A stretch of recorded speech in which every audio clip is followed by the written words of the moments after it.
today we have Donovan from Interplay Learning. So Doug is a 3-time entrepreneur, and he started companies ranging in industries such as software, and he even started a ski resort before starting his current company.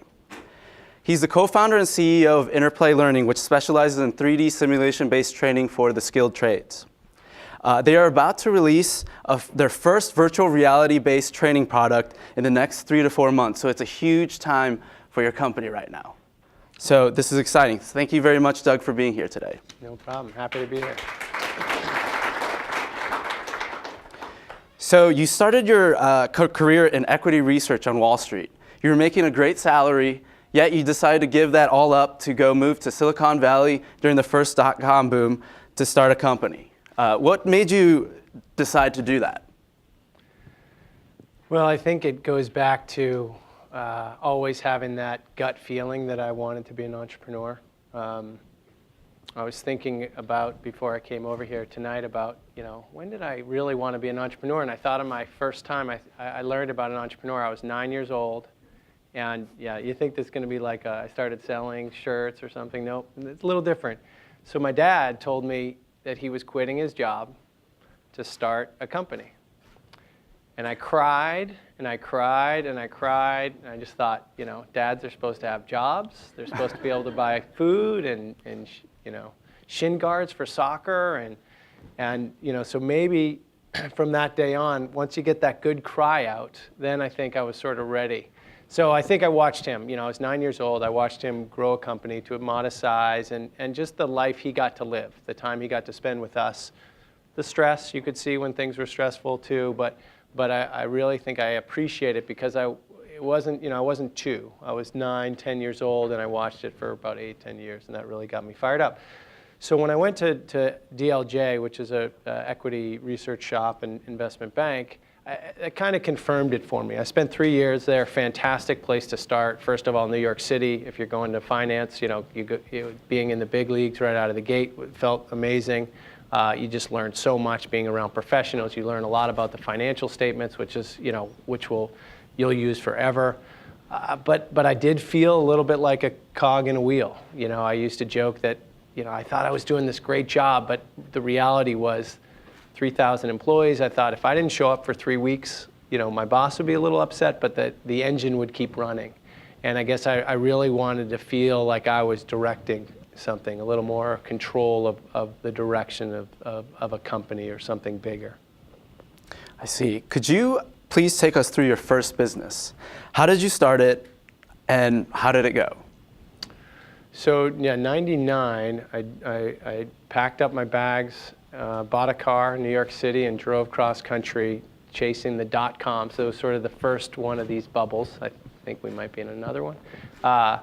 And I met a gentleman who had high energy, big entrepreneur, always thinking.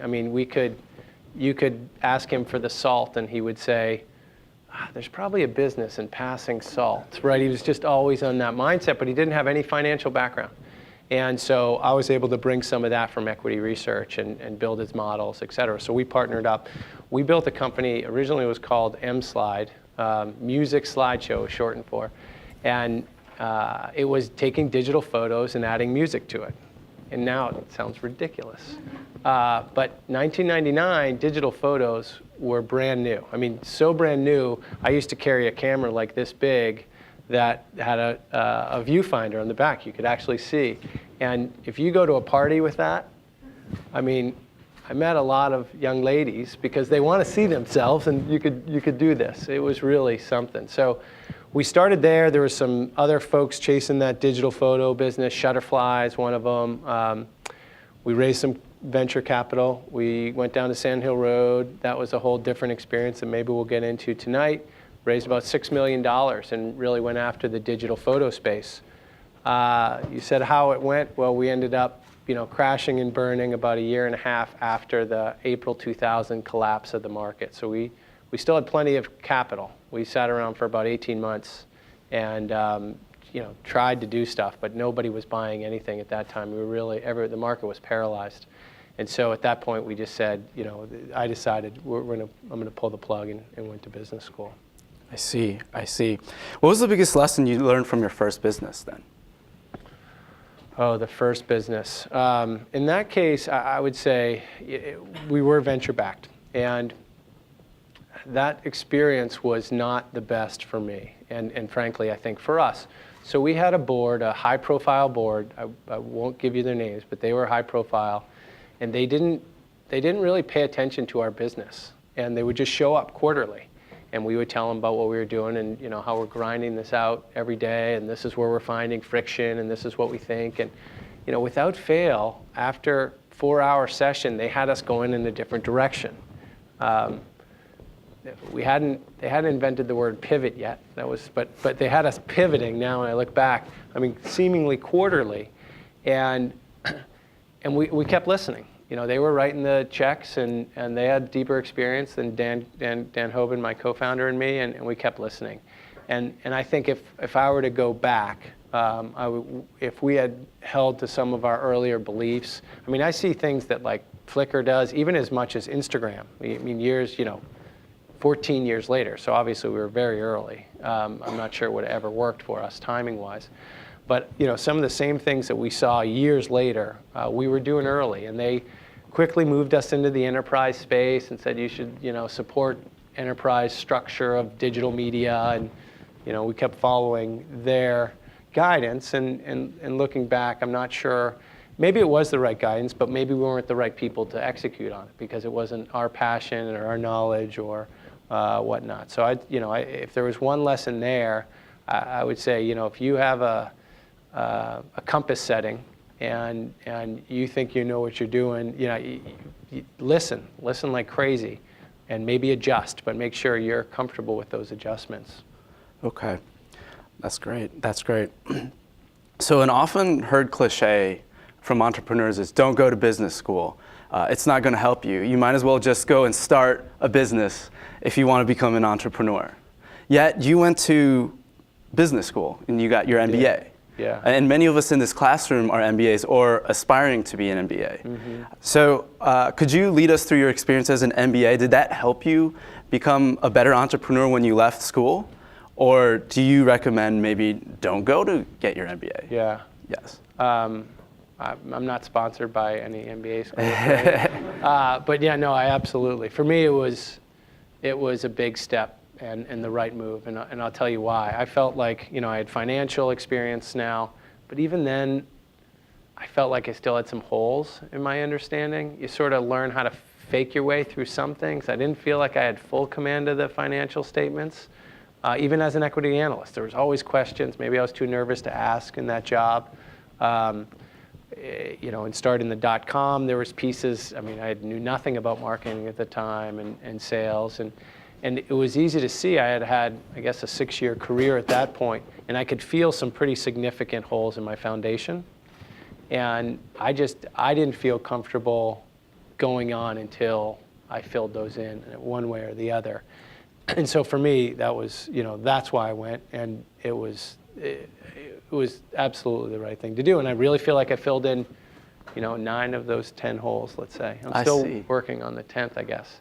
There's always holes, but I at least felt like I had a foundation that I could sit across from anybody at that point going forward, whether it was, a venture group later on, or whether it was trying to make an enterprise sale or whatever it was. And I knew there wasn't this sort of, they had some knowledge behind some kind of screen that I wasn't privy to before. So I think that's where it helped. People talk about the contacts, and that's where sometimes you hear, oh, it's the network, that's why you go. And I would say it's been valuable, actually more lately than it has been, and I graduated in 2004. And I went and did a ski area, so the contacts from business school didn't help me at all there. Now, coming back around 10, 12 years later, some of my world is crossing some of the Bay Area world again. I want to talk to LinkedIn, or I want to talk to Microsoft Ventures, and I do have classmates that are in those spaces. So that's been nice later on. I would say if I was talking to you 3 years ago, I would have said, I really haven't used my network for business and advancing business at all, but now I can feel a little bit. So I think there's a little of that. The other thing I think that gets overlooked is it's not so much your network, but your peers. So I've got 3 or 4 folks that I lean on I'll get them on the phone and say, hey, I'm struggling with this issue a little bit. You guys have dealt with that at your company. Will you tell me what you've learned? And so I use the network in that capacity as kind of a peer counsel.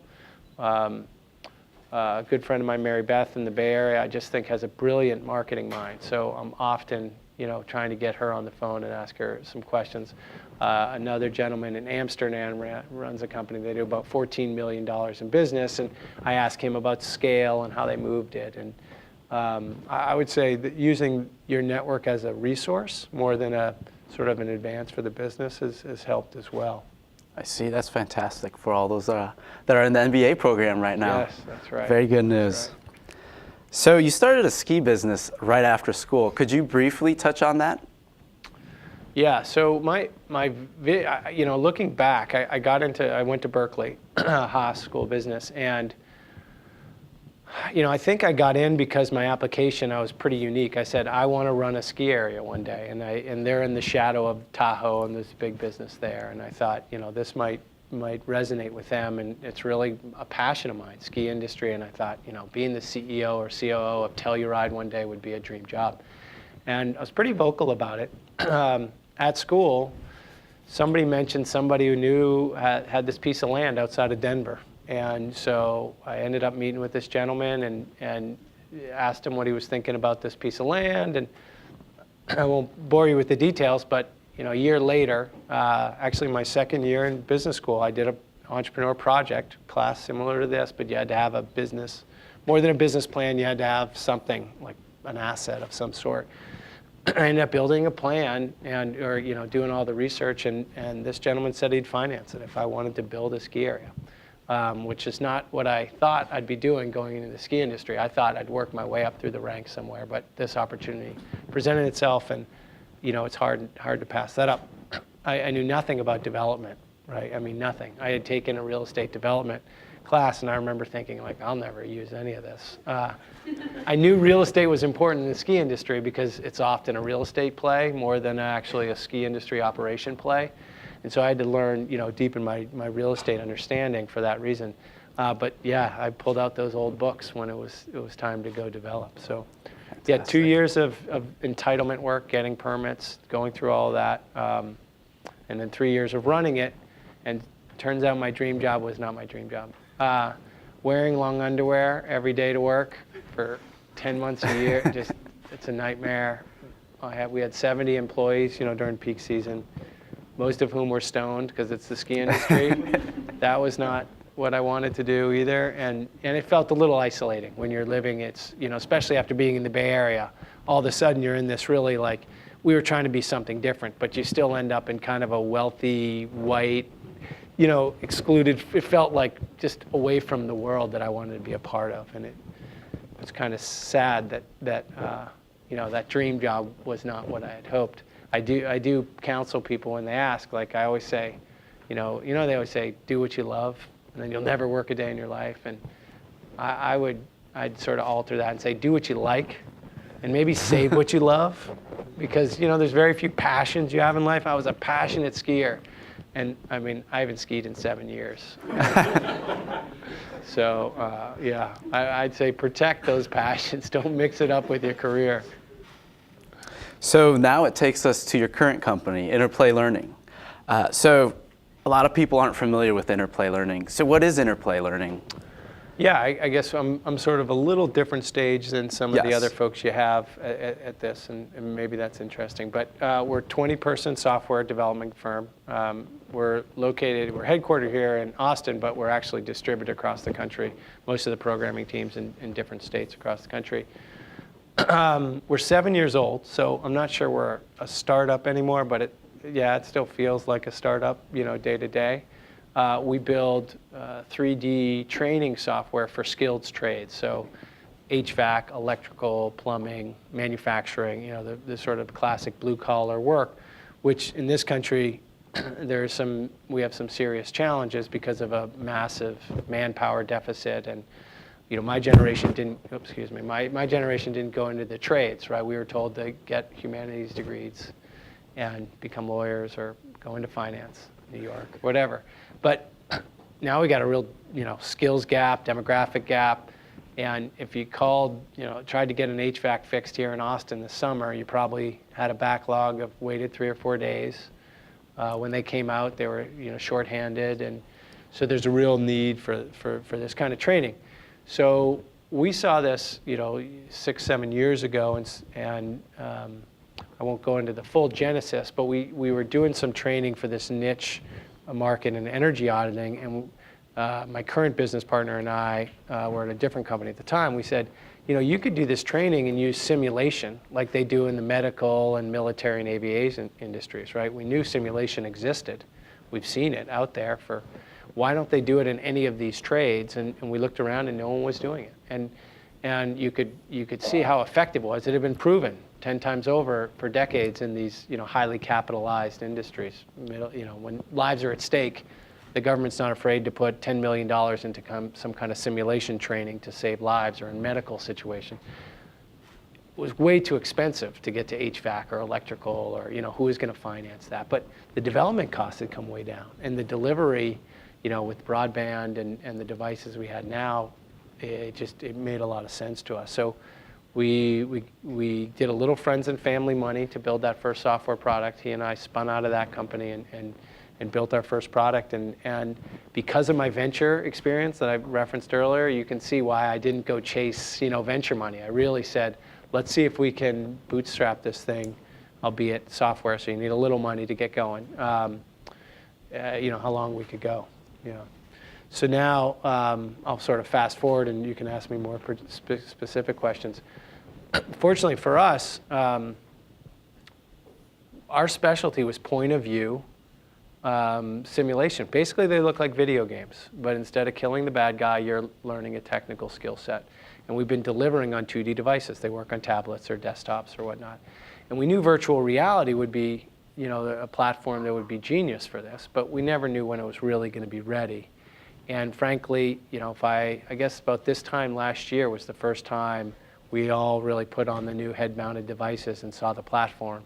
And we were, across the board, just blown away that it had finally, after a long, long promise. Virtual reality's popped up every 5 years as now it's going to make it. And after a long promise, I think it was legitimate. You can make a legitimate claim that technologically, it's there. And so, last year at this time, we started evaluating it. Was it ready to be commercialized, and could we be part of that? And by Jan 1, we had decided, we're all in. And so now we've moved everything.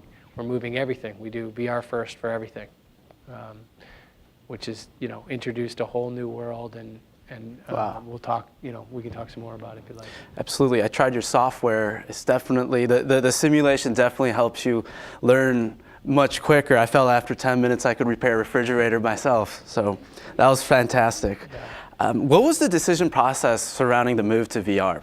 I ask this because you're a relatively new young company, and VR is also very new technology. It seems like it's a very risky move to make for a company at such an early stage with such a new technology. Yeah, I think it is, and I think that'll be a really good question next year, and you can say, did it work? But a couple of things. One, I looked at it, and the experience was not a degree better. It was 10 degrees better. We did some prototypes and ran it by some manufacturers, people in the industry. And I had 6 years of experience of talking to manufacturers on the 2D devices. And then we presented them with this. And the difference was dramatic. I would show our stuff to, let's say, Kelleher Corporation, who's a customer of ours. And they would say, this is the best online training we've ever seen. And then, a month later, 2 months, just be hard to work a sale. And finally, I think it took me 18 months to land Kelleher. The difference when they put on the head-mounted device, and we did a show last year at this time and had a little vignette, you're not halfway through the experience, and they're taking the head-mounted device off, and they say, all right, what do I need to get this going? And that reaction, that market reaction, made me really comfortable that the market was, they saw what I hoped they did, that it is dramatically better. My technical team was a little more reserved or conservative because it's just still an unknown. And like, I just say, build it. They actually had to build it. So then they were going to be on the hook. So they said, no, hold off. You got to hold off. Let us, do some due diligence on this. So we spent two months, maybe 2.5 months of them trying all different ways.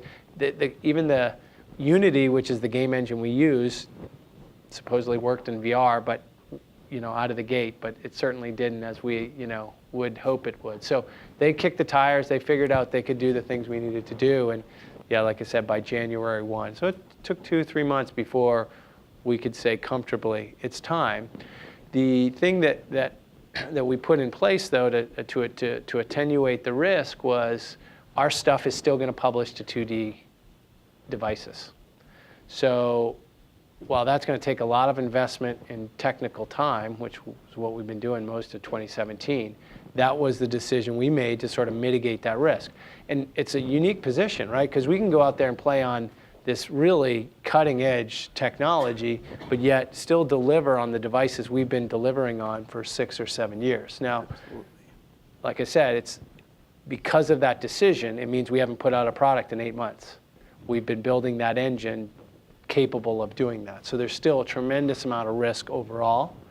And we may raise capital again, or raise capital as a result, because this is a bigger play, a bigger risk, and it may change the trajectory and our needs slightly because of that. But we thought it was powerful enough that it was worth the risk. What do they say? The juice was worth the squeeze. I like that. So how do you make sure your company just stays focused? Because it's difficult right now. Like you said, you're kind of going towards virtual reality, and that's your main focus. You're not a big company. You don't have a lot of resources to allocate to other products. Mm-hmm. So how do you make sure your company makes focus and you're going towards this vision? It's a challenge, and it's a particularly a challenge because we have about 12 legacy products in the market that, to be perfectly frank, I mean, they're the ones that drive the revenue, but we all kind of don't care about them anymore, right? Because you start like getting excited about what's next, and you can see on the team, everyone wants to be on the new stuff, right? No one wants to be maintaining the old stuff, and so we're looking at potentially divesting some of that, and because of that, you could feel that tension. But we'll see. So that is a challenge for us. And we'll rotate people through at this point so that everyone gets to touch the newer stuff now while we're maintaining the old stuff. But it's not hard to keep the dev team excited about what we're doing. That's not a challenge. When you think about, they're basically gaming programmers, but you add an instructional design layer and an engineering focus, right? You got to have understand Ohm's law and understand how these things are going to actually work in the real world. The group we have, it's a dream job. If you're an engineer by mind and a programmer, this is a confluence of all these really interesting things. What do you see as the future of Interplay Learning? And what is the biggest challenge, I guess, to make that future happen? Like any early adoption market, right. That's a considerable challenge, and we get questioned a lot, and I didn't have an answer for it 3 or 4 months ago. Well, how are you going to deliver this? Like, most people don't have those head-mounted devices, and we've actually struck a deal with Dell, conveniently here in town. Dell, you can imagine the hardware folks are really incented to try to help companies like ours, content people, be successful, and so they've been very supportive. Both the HTC, we use there primarily. We'll use Oculus, but HTC is our primary head-mounted device, HTC Vive. And Dell, they want to sell their higher-end computers that are required to power this higher GPU and CPU requirements so they've been really supportive. With them, we designed what was called VR in a box, and we're going to do hardware as a service. We're actually going to lease it so we can get it into the market quickly. And we got a 38-pound box that would show up, and someone would pay $200 a month, and they can access all the software on that. That's the kind of thing that is a big risk, right? Like this is not a ubiquitous technology, and so executing on that is a considerable risk. But I'll tell you what, you say, what does this look like in the future? I mean, if there's a killer application for virtual reality, and especially in the non-gaming sense, like, I don't, I'm obviously biased, but technical training is really, I mean, right up there because of its, you can't scale hands-on training before this. I mean, and this is a bottleneck and part of the reason they have manpower deficits in these industries. And this is a technical solution that really could make a difference. And so, if we do this right, I think we'll be a global player for really scalable technical training, everything from, medical techs to, anything in the mechanical and industrial space. I have to agree. I think I've tried virtual reality. Some of the games are definitely cool, but I think it's still early on. So maybe those aren't the products that are going to bring the scalability, especially with the expense of the headsets. So you providing these, I don't remember what you call them. VR in a box. VR in a Yep, box. Allows for scalability for sure, so your customers definitely don't have to buy your product, a VR headset just to try your product. So I think that's a fantastic part of your business. Yeah, and we know because of the capital that's invested in the hardware companies, like our 38-pound VR in a box will be laughable in 2 years, right? We're going to say, remember we have to ship that big thing, and everything. You're still wires off the back. You still have to have, we use a pretty heavy computer to run it. All that's going away. You have these lighthouses that help, set the boundary. All that's going away. And it's not like we think it'll go away. It's all been technically proven. Now it's a question of commercializing at a different level. So that's kind of fun, and, like the old cell phone or even the flip cell phone, right? Like we see the future, and we know we're dealing with the flip cell phone right now, but someone's already shown us that first iPhone. So that's kind of exciting to be a part of that. Absolutely. So I wanted to touch a little bit on augmented reality as well. Where do you see virtual reality's part in making augmented reality successful? I think we've all been exposed with the Pokemon Go app recently from last year, and just kind of seeing the possibilities with augmented reality. So where do you think augmented reality fits in with your virtual reality as well? Yeah, it's a good question, and there's been some write-ups. There was one recently, TechCrunch, I think, last week, or this VR cycle is dead, and they said how AR is going to be much bigger, and they explained why. And Apple coming out yesterday, and if you saw their announcements about the phones and how much AR is, I try not to draw the line as discretely as they like to. In my mind, what woke me up a little bit was when the gentleman I'm working with at HTC said something like, well, we just want to be your monitor. And I said, we want to be our monitor. And so here these folks are, and they make the head-mounted device, right? It's a big kind of clunky thing you put on your head. And then you're in virtual reality, you're in a different world. Right now you're dealing left and right, you're fully immersed inside of this thing. And HTC's mind, you're just, instead of that 19-inch monitor that you're dealing with, they've just created a monitor that's 360 degrees around you. And so you can, now you're in a computing platform that's very different because the monitor is very different. So whether, it's augmented reality on your phone, you're essentially kind of changing the monitor a little bit, or whether you're, using if you've, the Google Glass, and there's obviously new versions of that, and there's a lot of good industrial cases for that. To me, that's just, we're taking monitors and we're breaking them up and moving them in different places, et cetera. So, I see what we do is we just sort of close out the rest of the world to focus to really for learning purposes so that you're fully contextual and experiential. But I think we run right into AR. I think what you'll do, like I've heard and read, AR is going to make VR not useful. And I thought, well, yeah, you can put a Google Glass or equivalent, and if you're a technician, you can access information right there, videos, reference things. You can, shoot a code and figure out diagnostics immediately. But, don't put that on me and expect me to fix my car, right? Like I'm just never going to be able to do that. So there's still going to be a training point. So I think there's at least in my industry, there's a dovetail between AR and VR. And I think what you'll find is while it feels like two distinct technologies now, I think in 4 or 5 years, it's really like almost like a flap. It's like you're in AR, you want to go VR, you flap it down, and you block out the rest of the world. So it'll be interesting to see how that develops. I think that's a pretty cool future, possibly. Yeah, I hope so. So in talking to you, and you mentioned earlier your experience with venture capital, I thought your view on venture capitalists was pretty different from what is always glorified in society or glorified at business school. Yeah. So I was hoping that you could elaborate on that a little bit right now. Okay. Well, I know at 7 there's a venture capital panel next door, so we'll have to be careful. I've been known to harangue on this subject a little bit, but We'll whisper. Yeah, we'll be fair. First of all, depending on how close you are to it, I think first the name's wrong now. I mean, there's venture capital in the 80s was venture capital. Venture capital today, it's really scale capital. If you've got, I think maybe it's a Silverton guy next door later.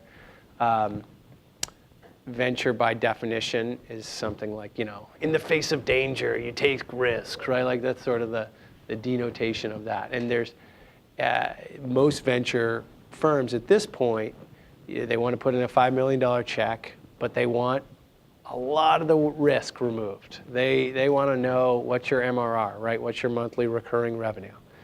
And even us, 6 years in, right? Sort of know what we want. We know the market. Now we're moving into virtual reality. There's new risk, and we're going after the workforce directly instead of some of our education customers. New risk, all little risk, but very quickly, early in conversations, I know and have been getting. Well, what's the MRR on the VR business? And the answer on MRR and VR business for pretty much anyone, except for a few gaming companies, is 0. And so. I don't think the venture world's the big risk takers anymore. They're just not set up to be. I think the angel investors are. I think the family foundations are. I think there's a lot of other capital filling that spot now. And I think people need to understand that. I mean, scale capital is very different than the risk I think a lot of venture firms are taking is a valuation risk. Are they paying too much for something that's hot, and will there be an exit that makes them money? And yeah, they're not all going to work, but there's been a lot of risk removed by the entrepreneurs. I mean, they took the biggest risk by far in that earlier capital. I think there's been sort of a filtering up. And some of the venture folks, who haven't sat in our seats, sat in the entrepreneur seats, I think I have a challenge sometimes with that because it's great to recognize pattern and say, well, we need to find more margin here. It's very different when your CTO's wife is so sick for 3 weeks he can't come in, right? Like, managing a company through all those things is very different than sometimes the way it looks on paper. Or, I have a lot of appreciation. What's the Teddy Roosevelt quote about? I think Cadillac stole it for their ads, but it's something like, it's not the critic who counts, it's the person in the arena. And I think a lot of the venture folks have been in the arena, but some haven't. Some have been finance people their whole lives. I like the people who've been in the arena. I just find they're probably the best capital partners in the long run. And so, I think you got to be judicious and understand also I got, I would say a little burned in my other venture-backed thing. It just wasn't the best experience, and it's maybe not representative of all of it. But I love when I talk to somebody in the financial side, and the first thing they say is something like, "Hey, congratulations on getting in there and doing what you're doing and getting it to this level." Not that, that feels good when anyone compliments you, but in that case it sends me a strong message. Like they appreciate it. Yeah, you can put founder friendly on your website, but they really appreciate, at least they're willing to say it right out of the gate. And I think that's important. If you're thinking about a business idea or you have something going, recognize that the scale capital market may not be the best play, especially early on. When you're scaling, maybe it's the right play. What do you think changed, to make them become less risky to becoming more scale capital? I think just numbers. I think, it used to be a small, I don't know the history. Someone probably next door later will know better than me. But I know in Sand Hill Road in '99, to get access to that capital, first of all, it was not like CalPERS. You know, CalPERS is this massive, like, it's like the state system of California. If you work for California, you have a retirement plan, you know, they're investing. And so it's billions. I mean, it's bigger than most countries. And they weren't in venture firms before. Like, their money was in muni bonds or whatever. Well, now they have a piece that's in venture firms. So the money has just gotten so big, they can't write $1 million checks anymore because the lawyering and due diligence and, you know, is the same as a $6 million or $10 million or $22 million check they have to write. So I just think they've been sort of forced to move out of that level just on pure numbers. I see. And it's changed a lot of reasons. I mean, in '99, to get that meeting that we ended up get funding on, it was hard. I mean, you had to have someone who knew someone who played golf with somebody, right? Now it's a little more accessible, which is nice, because frankly, I think the market underneath filled in, like the angel market. I came to Austin, where I've been here only 5 years, and when we decided last year, we decided to put a little outside capital into the market, into the company.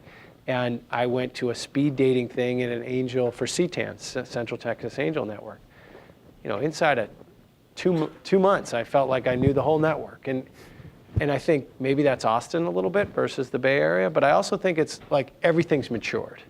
And so now there's like more formal processes of how you access this money. And, you know, as you can imagine, everything sort of notches up a little bit. I think that's contributed as well. Different people have sort of stepped in underneath them. Absolutely, absolutely. That's fantastic. So kind of changing the pace to maybe some lighter questions now, what we like to call rapid fire questions. So besides your toddlers, what keeps you up at night? Yeah, I have a 2-year-old and a 4-year-old.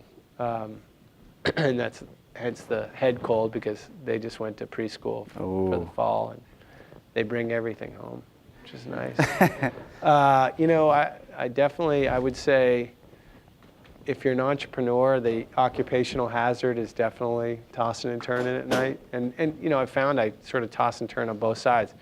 Cash flow is tight. Are we going to make payroll next month? Things like that, right? Obviously. But also when things are good, you actually toss and turn like you're amped.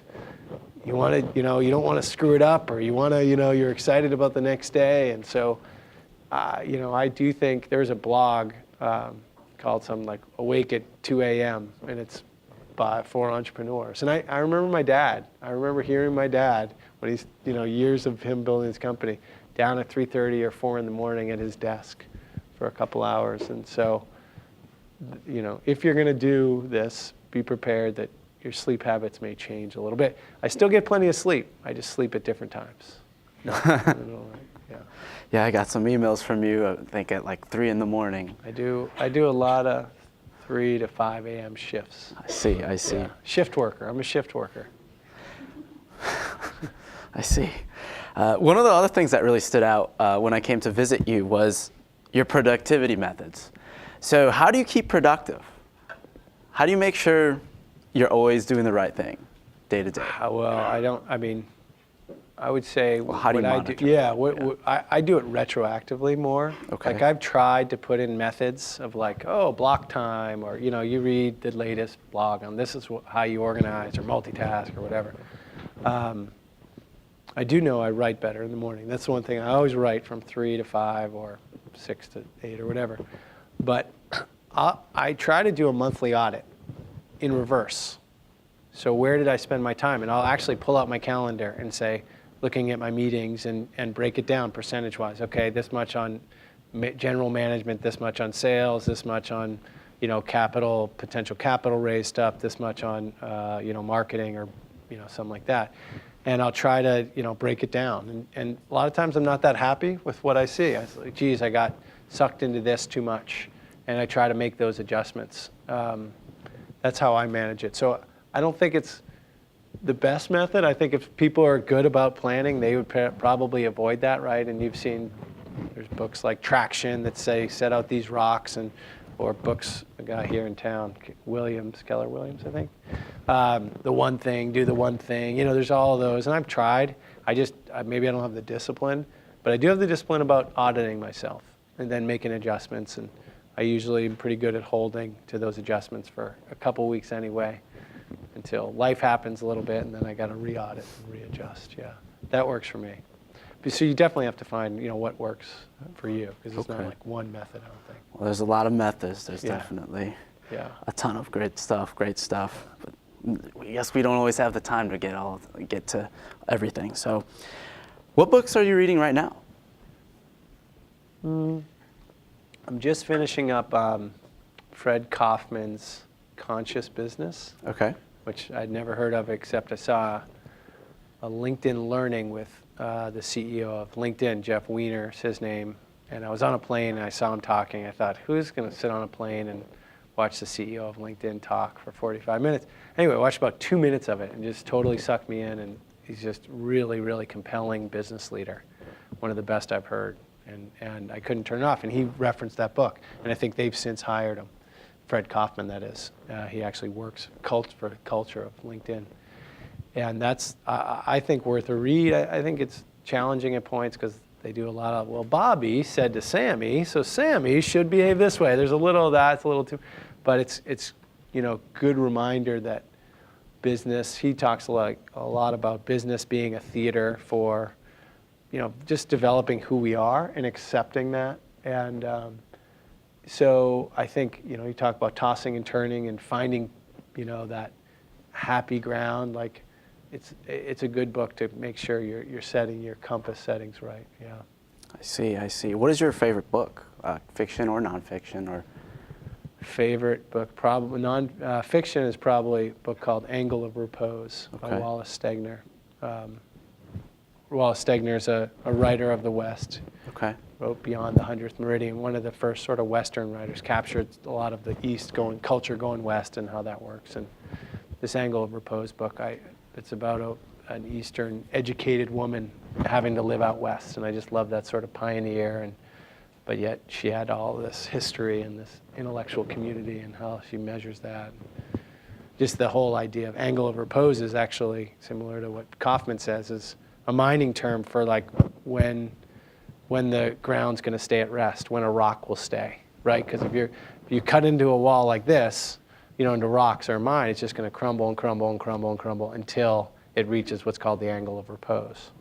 And just the whole book is about that idea of like, we're all kind of trying to find our own angle of repose, like where are we just sort of at peace with our work life, our out of work life, etc. It's a wonderful, wonderful read. About nonfiction. Any great business books you would recommend for any of the listeners? Business books, I actually really liked 0 to 1, Peter Thiel's 0 to 1, because I thought this is very different than so many others. I mean, Absolutely. He takes some just very counter stances. I mean, even politically, he's still taking like counter stances. And I love people who flip it on their head a little bit. And his take on competition, I think, is amazing. I mean, you don't have many people write business books, and the competition chapter is all about competition is bad. And he goes in and explains why he believes it's bad. And to me, that's fascinating. Have you applied anything you've learned from there to Interplay Learning at all?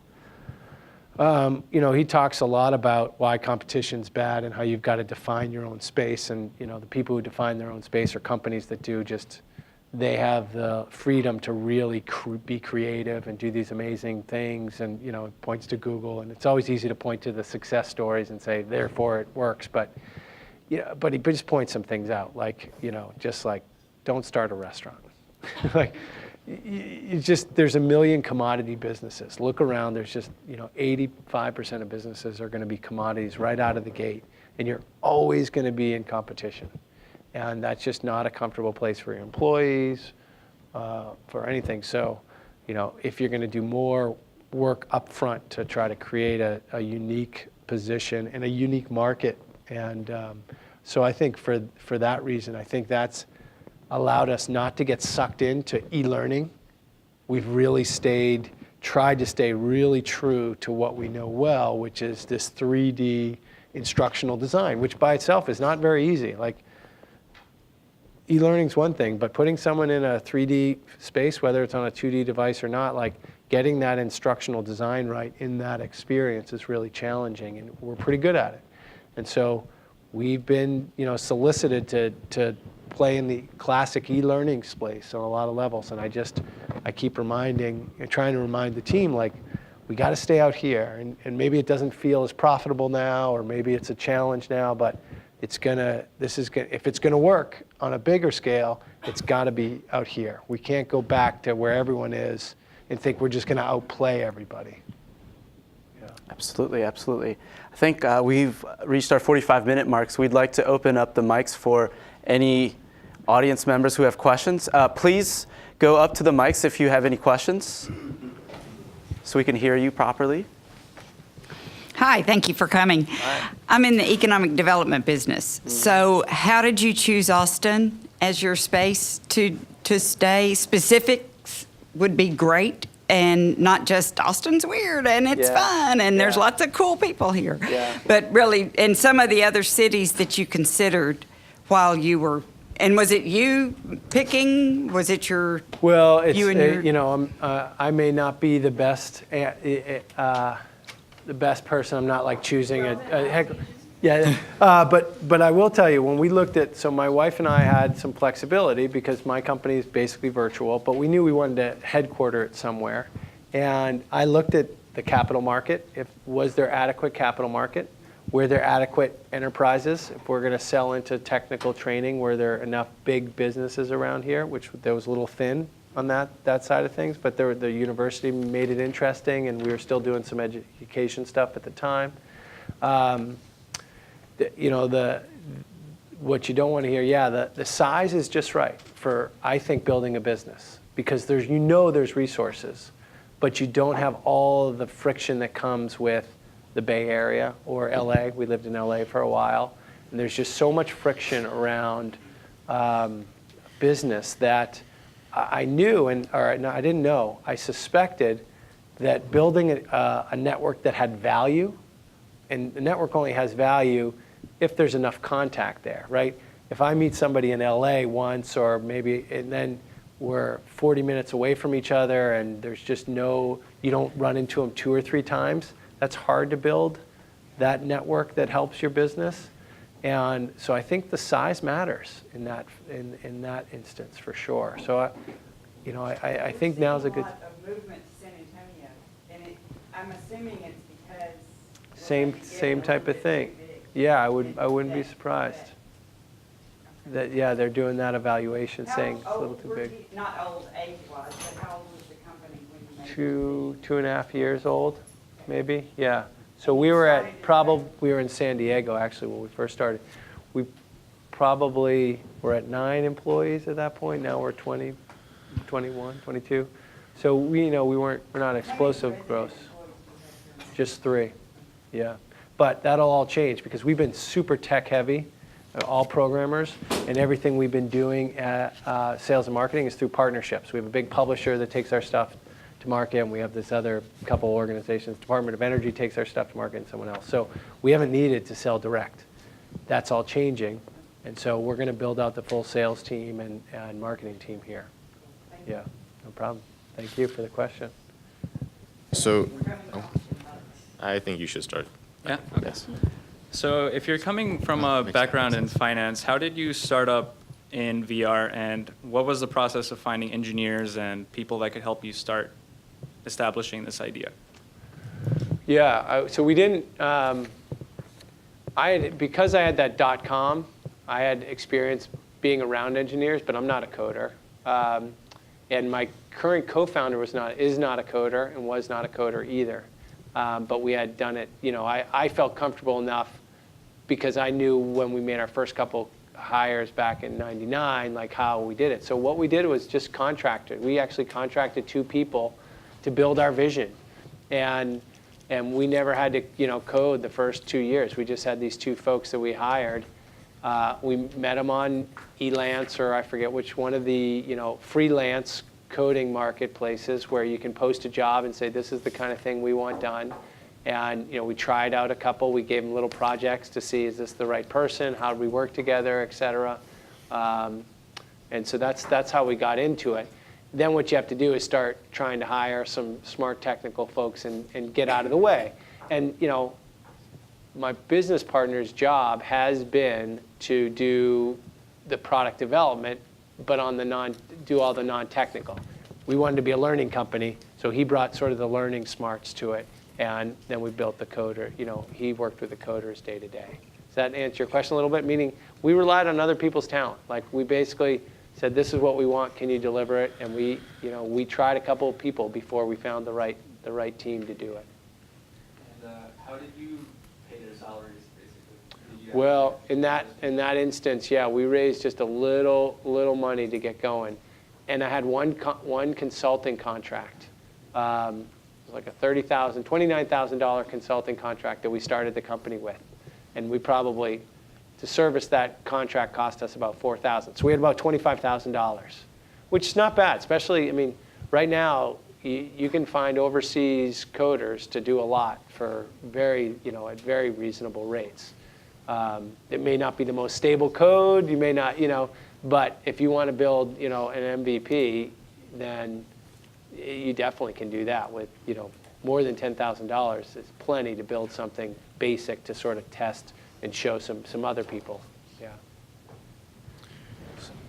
You stated a potential hit market of yours is technical training. Mm-hmm. And this is actually probably exciting for you may have a potential partner with the city of Austin, since they're actually looking for virtual reality training for emergency services such as Hurricane Harvey, police, fire department, and any type of emergencies. And I know this for a fact because my father works for the city of Austin, and he's the one leading the team to try to come up with this. Okay. And they're doing like a governmental search. They can't do like a private Sure, I'm sure choose it's one. But if you did not know about that already, I recommend you look into it, because that could be a potential very good hit market. And also, I don't know if they're going to get funding from Capital Factory, but Capital Factory may fund them for this idea, which would fund the business or businesses they use. So Yeah. that's just Well, a little thank for you your very all. much. And then, Yeah. the question is, when you raise money for your idea, you were talking about angel investors versus venture capitalists. Do you know of any angel investor groups or people that I could just go to like now? Not like right this, but like now. Well, first of all, you have one of the best in our backyard, Central Texas Angel Network, called CTAN. So there's, So if you haven't looked them up, look them up. You can go to their website, CTAN, I don't know what it is, but you'll find them. They're an amazing organization. They've been the last 2 years the most active angel group in the country. They put something like $43 million into companies last year, and the numbers are significant. And it's a very, it's all people, frankly, giving back. yeah. I mean, they all want to make some money, but most of them have made money, and they just want to support the ecosystem. So you just get it's a really welcoming group. How does still that- hard. They still get 60 applications I think they have 5 cycles.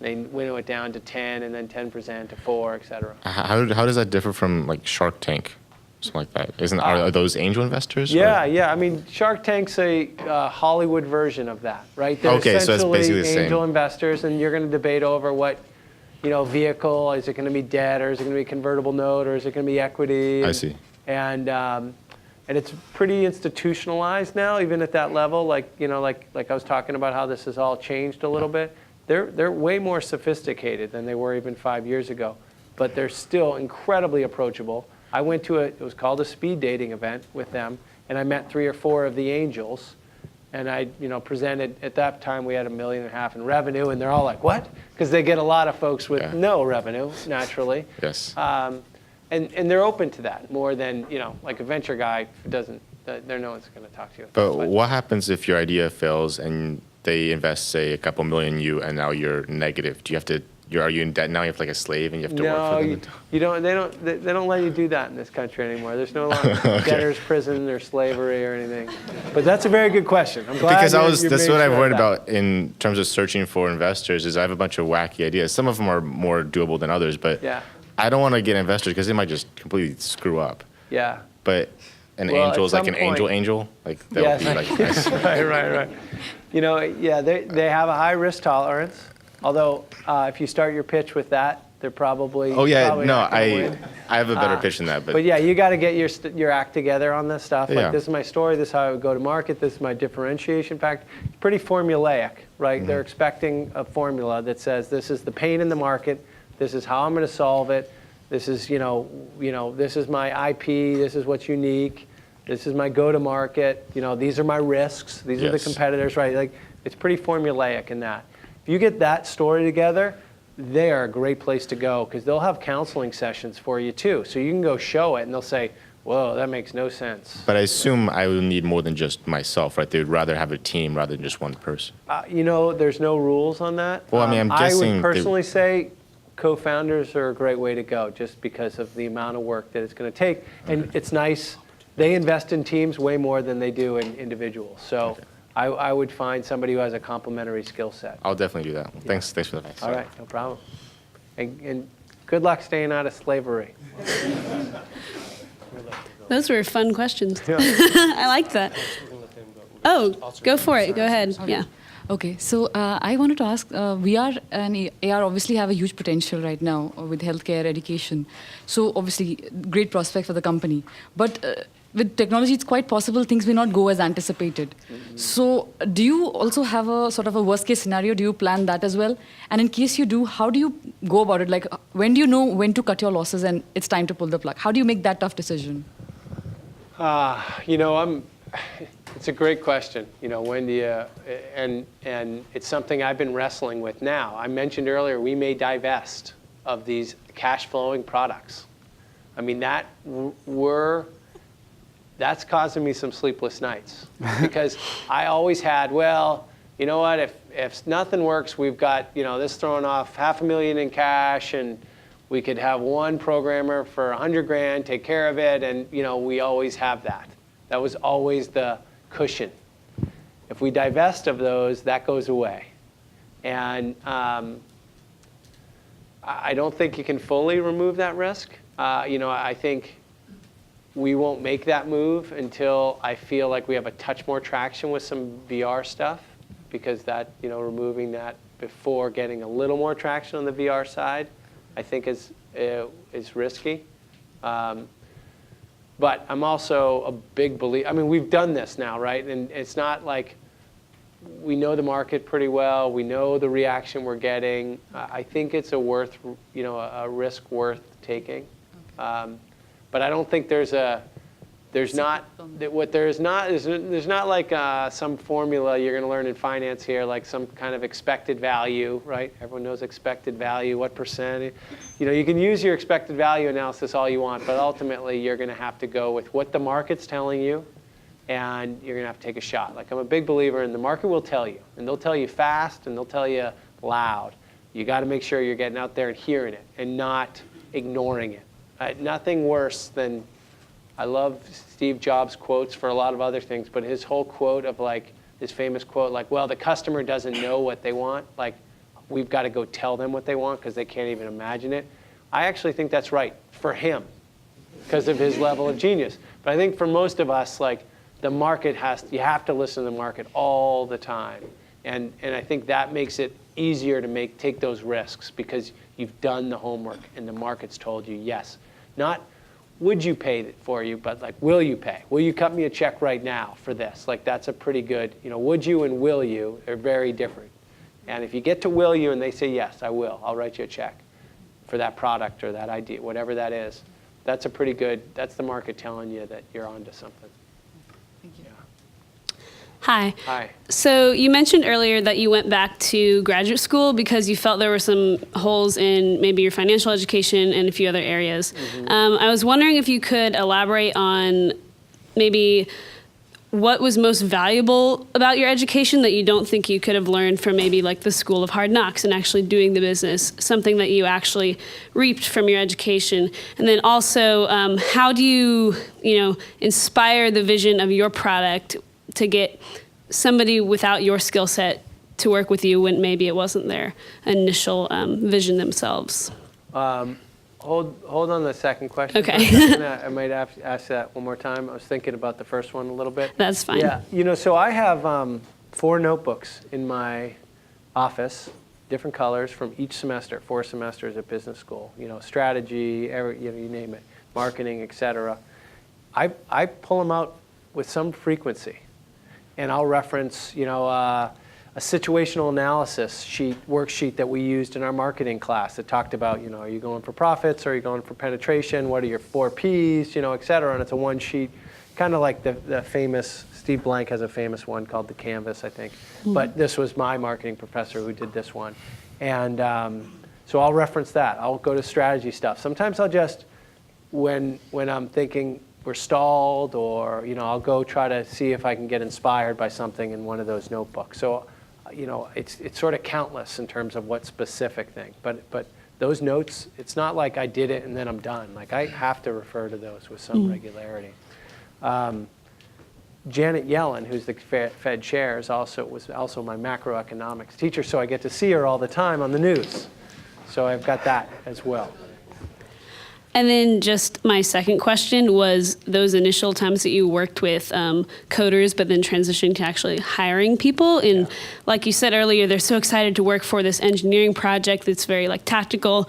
But in the first stages of convincing someone to come onto your team when you're not a coder yourselves, a lot of my comp sci friends, they don't want people from the business school to come up to them and say, hey, build my project for me. Yeah. Even though that's what you said you did. Yeah. So I guess how did you walk that fine line and actually get people to work with you? Well, if I was building this again and you got to choose everything, I would partner with somebody, a coder, out of the gate. It just, at the time, the business partner that was available, and we had some same ideas, and I really liked his smarts. He's crazy brilliant. Not a coder, but crazy brilliant in so many ways, and very different than I was in a lot of ways. It was a nice partnership in that. Yeah, going back, and I wouldn't trade him. But if I were to start another one tomorrow with somebody else, I would look for somebody with technical skills because of that. I actually think instead of your comp sci, if you go to that person, you don't say, that comp sci friend of yours, you don't say, hey, would you build this for me? You say, let's build this together. Mm-hmm. I have some business understanding. I can be the evangelist. It does take both sides to make this work, right? Whether it's pitching the angel groups. I mean, the angel groups, one of the things they say consistently is that they get a lot of smart tech people, that they have no faith that they'll be able to go to market and make the business happen. Not the technology, but the business. So you need both. And it's rare to have both in one person. And so I do think a partnership is probably the way you approach it. But there are marketplaces for contractors. So in absence of that, that's one way to fill that gap. Thank you. Thank you. I think she was next. So how did you determine that VR was a profitable enough platform for you to pursue? And would you think that VR and AR is like kind of the next .com boom? Or bust? Or bust, maybe? The math for us on the VR was not dramatically different because the development cost is not dramatically different than what we were doing before. I mean, yeah, we had a little work up front, and what we've done the last 8 months building out this engine is beyond just, and I simplified it a little, it's beyond just publishing to both levels, to 2D and to VR. Mm-hmm. It's also a really smart production system that we needed anyway for our old stuff. Mm-hmm. We hired a director of engineering from Pixar last October. And he came in and he very gently said, I love what you guys are doing. You're doing it all wrong. and he said, we've got to use a single code base. Mm-hmm. And it's got to be, and we knew that. I mean, we didn't know how to do it, but we knew we needed to do it because we're maintaining 12 products. It was just a nightmare. And so, in that sense, VR was not a major risk on the development cost side. Mm-hmm. The risk on VR is the go-to-market costs, and can you get the equipment in people's hands, and does it get cheap enough? Again, we try to attenuate that a little bit with this idea that, oh, you don't have it, or you don't want to buy into this VR in a box program, just use your tablet. A lot of these techs live off of tablets, right? If they come in your homes now, they have tablets. So they're using them in their trucks all the time anyway. So we know they can, they'll have them for learning as well. So that's how we've sort of mitigated that risk a little bit. Okay, thank you. Thank you. Hello, good evening. My question may sound a little bit repetitive, but just to pinpoint one thing, we have learned so many statistical models to estimate the future, to get the profit, the break-even point, and by how much time we will get the profit. So in your case, when you started the business, so how did you estimate the possible break-even point from for the future? And in reality, how much was the deviation from that expected break-even that you calculated? Yeah, it's a good question. So the thing about Excel that's dangerous as an entrepreneur is it's very easy to work from the bottom up, right? And say, well, I need to get to this number, therefore I just need to sell X. And look, I'm profitable by that time. So it's sort of a dangerous exercise, I think, if you're reliant on a business model. What I think you really need to do is find out, is the market willing to pay well above your costs on on the contribution margin, right? You learn the contribution margin term. That's, to me, the key number, because you can work around everything else if you get confident on your unit sales number, particularly in software, right? Because everything's sort of a variable cost at market entry. So you're already sort of starting at everything's variable cost. But what we don't have to do is build a $6 million factory. Right? If we had to build a $6 million factory, that Excel sheet it's way more valuable. As a software company, you need to know what your initial build is and some basic unit estimations, but you got to understand fundamentally, is this more valuable to that user than what it costs me to build that one unit? And if you get comfortable with that number, then you can make the model read what you want. So it's more about working on the variable cost and targeting the right customer who would buy the product. Absolutely, yeah. I mean, that's all sales is, right? Are all, is something more valuable to them than what it costs you to build. Okay. And without that, the rest is just a lot of Excel formulas. Yeah. Thank you. Hi, I had a question over just how you said that you're working on a VR on the box for hardware as a service. But I was wondering if you ever thought about how you would kind of like work towards maybe like going into software as a service, just like your technology or what you're going to do, like how are you going to scale it? Because you said that you're doing, VR in a box, but I guess like how is your vision kind of encompassing, scaling? That's a great question. So to date, we have not been a SaaS. Everyone's probably familiar with SaaS model. We've been selling on a per seat basis, meaning someone buys a license, and if you talk to the venture community, they just want to hear SaaS, right? They want to hear month to month. What's your monthly growth based on those SaaS numbers. I think they've convinced me that that's the right business model, and Eugene knows this because I know he looked at different business models for software companies through the years, and we'll move in that direction for sure. For us, we need content deep enough to justify a subscription, a monthly subscription. We're still debating it for profitability in the short run. I actually think per seat is better. I think in the next year and a half, 2 years, we'd actually make more money on a per seat basis. But I think in the long run, we absolutely will be a SaaS company. If you're familiar with like a lynda.com, who LinkedIn bought a year and a half ago, 2 years ago now for $1.5 billion, they have kind of our model that I aspire to, right? So they have e-learning for business skills, programming skills, and creative skills. No e-learning for practical skills, as we call them practical, skilled trades, electrical, mechanical understanding, et cetera. There's an opportunity for somebody to build that, but they better have the skill set to build it and use VR or 3D, so it's sort of the hands-on component gets taken. If we can build enough content, we could very easily move into a SaaS model similar to that. Okay, and I had 2 more questions, but kind of going... I think we're already over time. So I'd like to, he has also a question as well. I'm sorry. I'll be afterwards. Yes, I'll we'll be stick here around. afterwards. So this is going to be the last question of the night. Thank you very much. Hi.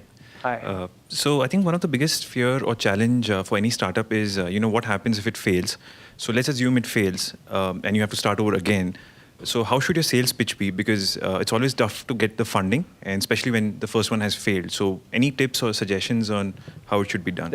First of all, a failed business is not a disadvantage when you're talking to potential investors. They honestly, I mean, the fact that you've been in the arena and doing it and you learned and you got back up already sends a huge message, because the businesses, they'll tell you more often than not they're investing in the people. I mean, you read that, you think maybe, well, you need this, but without the people, unless they have 100% belief in the people, it doesn't matter the rest of the stuff. The fact that you failed is not a strike against you. It really isn't. I mean, I've had a number of failures in terms of monetary. None of them, the .com didn't pay out. We did sell the ski area, so I had an exit, and I like to tell people with the proceeds from that exit, I bought a cashmere sweater. And then I have to be honest and be like, it was a cashmere blend. So, it is not, and I actually, we didn't even talk about it. I had another little product company I built on my own, trying to fulfillment that never really made it. But at no point has anybody ever held that against me. They've always said, well, what'd you learn from that? Or how are you going to do this different, et cetera. So that shouldn't be your fear going in. There's a lot of things to be afraid of starting a company, but that shouldn't be one of them. It really shouldn't be. And you will learn a lot. I mean, there's no one big thing I've learned in my 3 or 4 failures, but there's a series of them. And I think all the things we've done with Interplay, I've really avoided some landmines that I had stepped on previously. And it doesn't mean we haven't made mistakes, but they're new mistakes. At least I'm not making the same mistakes, and that counts. So I think that should not be a factor. If you got a good business idea and you're ready to give it a shot and accept if it doesn't work, then you're ready. But I wouldn't worry about the next one when you haven't started the first one. Yeah. Thank you. All right. I think that concludes our conversation with Doug. Thank you very much for joining us today. Thank you for coming. Doug should be available afterwards for any kind of questions that you may have you want to ask him later. So thank you very much. Thank you. Yep.